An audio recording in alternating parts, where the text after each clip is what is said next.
Vince Gill, the iconic voice behind Go Rest High on That Mountain, has crafted a legacy marked by emotional depth, profound honesty, and a rare vulnerability in his music. With 22 Grammy Awards and a reputation as one of country music's finest talents, Vince's career is as impressive as it is heartfelt. However, few are aware of the personal tragedies that have shaped both his life and his artistry. His journey has been one of resilience, loss, and an unwavering commitment to authenticity. As he continues to open up about the emotional battles that have molded him, his music resonates even deeper, revealing a side of the country legend that fans may have never fully understood. The tragedy of his brother, a life changed forever. In 1968, Vince was just an 11-year-old boy living in Norman, Oklahoma.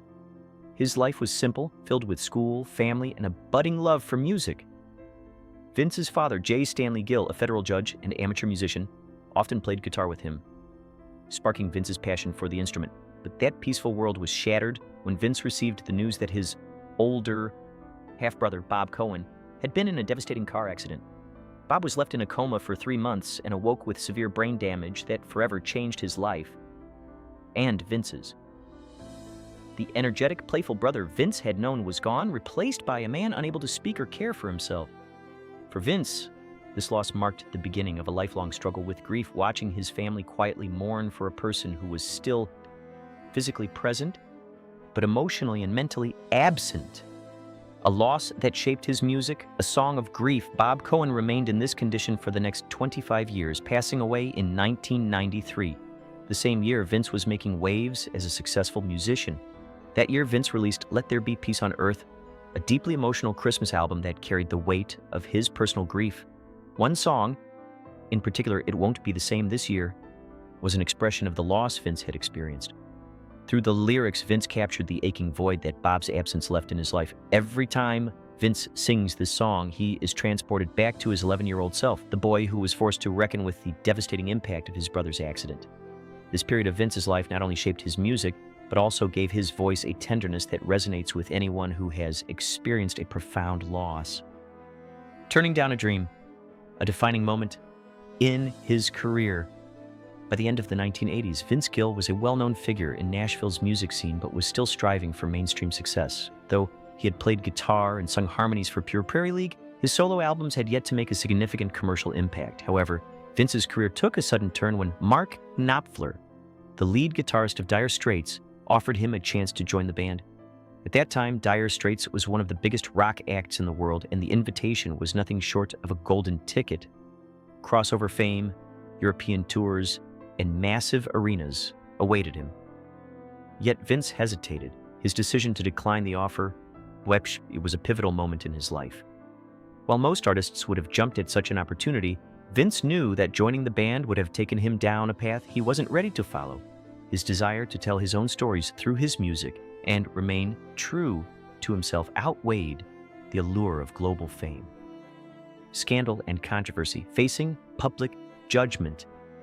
Vince and Amy's personal lives became the subject of intense media scrutiny as their respective marriages began to unravel. Vince divorced his wife, Janice Oliver, in 1997, and Amy followed suit with her husband, Gary Chapman, 2 years later. The timing of their divorces, along with their undeniable connection, led many to assume the worst about the couple. For Amy, the backlash was particularly harsh. As a Christian music icon, her personal life seemed to contradict the values she had publicly championed, leading to radio stations pulling her music and fans voicing their anger. For Vince, the judgment was quieter, but no less painful. He later admitted that the most difficult part of the situation was the assumption that they had acted recklessly. In reality, their love story was one of patience, respect, and understanding, and when they finally married in 2000, their union was a celebration of everything they had endured together. Joining the Eagles, a dream fulfilled. Vince Gill's musical journey took another unexpected turn in 2017 when he was invited to join the Eagles as a full-time member following the death of Glenn Frey. For Vince, who had admired the band for years, this invitation was both a dream and a responsibility. He had shared the same manager as the Eagles during the 1980s and had even covered their songs in tribute concerts. But stepping into the Eagles' legacy was no small task. Vince knew that his role was not to replace Glenn Frey, but to honor his memory and keep the band's music alive for fans. When Vince finally performed with the Eagles at the Classic West and Classic East shows, the reception from the audience was overwhelmingly positive. Vince's interpretation of the Eagles' classics was heartfelt and sincere, and he quickly earned the respect of the band's members, including Don Henley, who praised Vince for knowing how to be part of a band. Facing personal challenges, Vince's role as a caregiver. In 2020, Vince Gill was faced with another life-altering challenge when his wife, Amy Grant, was diagnosed with a rare heart defect that required open-heart surgery. Vince immediately stepped into the role of caregiver, providing unwavering support during Amy's recovery. Despite the challenges posed by the COVID-19 pandemic, which kept him from being with her in the hospital, Vince remained a steady presence by her side once she was allowed visitors. Amy later spoke about Vince's support, saying, "He was there holding me up, never letting me feel alone." But just 2 years later, Amy suffered a traumatic brain injury after a fall, leading Vince to once again take on the role of caregiver. This time, he canceled 3 concerts to ensure he could be there for her. Through these trials, Vince's love for Amy grew even deeper, and his dedication to her recovery became a testament to the strength of their bond. Reinventing his music, writing from the heart. As Vince Gill enters his late 60s, he continues to create music that resonates on a deeply personal level. Rather than chasing commercial success, Vince is writing songs that reflect his life experiences and the wisdom he has gained over the years. His 2019 ballad, Forever Changed, tells the story of childhood abuse, a topic that hits close to home for many but it remains deeply personal to Vince. His music has evolved, focusing less on chart-topping hits and more on connecting with listeners on a deeper emotional level. Vince's approach to songwriting is rooted in observation and reflection, and he finds joy in collaborating with younger artists. At 67, Vince isn't chasing the past, he's focused on writing the truth in the present, using music as a way to help others feel less alone in their struggles. A legacy, but built on love, music, and authenticity.